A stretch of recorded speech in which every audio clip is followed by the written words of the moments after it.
गांव के एक छोटे से घर में एक हंसता खेलता परिवार रहता था। इस घर के मुखिया रामनाथ जी और उनकी पत्नी जानकी देवी थे।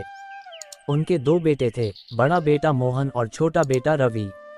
रामनाथ जी का परिवार गांव में अपनी सादगी और संस्कारों के लिए जाना जाता था।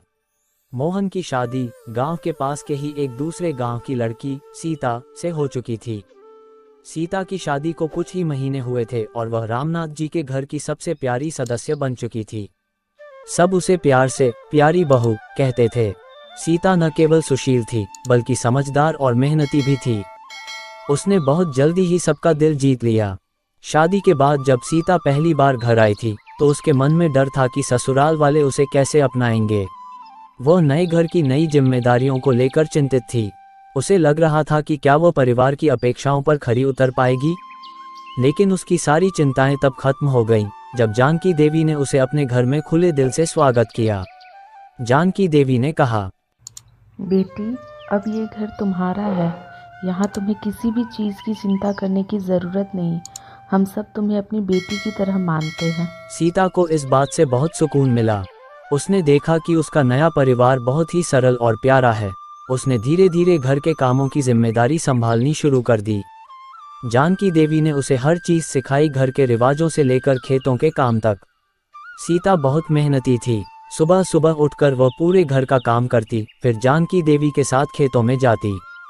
वह जानकी देवी का हर काम में साथ देती। धीरे धीरे सीता ने परिवार के दिल में एक खास जगह बना ली थी। सीता का सबसे प्यारा रिश्ता उसकी सासू माँ जानकी देवी के साथ था। दोनों में इतना प्यार था कि लोग अक्सर कहने लगे थे कि ऐसा लगता है कि यह रिश्ता सास बहू का नहीं बल्कि माँ बेटी का है। जानकी देवी ने भी सीता को हमेशा अपनी बेटी की तरह ही माना। एक दिन जब सीता खाना बना रही थी तो उसने जानकी देवी से पूछा, माँ, आप मुझे कोई खास रेसिपी क्यों नहीं सिखाती? मुझे आपकी तरह स्वादिष्ट खाना बनाना बहुत पसंद है। जानकी देवी बोली, बेटी, तुम तो पहले ही बहुत अच्छा खाना बनाती हो। मुझे लगता है कि तुम्हारा बनाया हर व्यंजन खास होता है क्योंकि तुम उसे दिल से बनाती हो। माँ, अगर आप मेरे साथ हैं तो हर काम खास हो जाता है।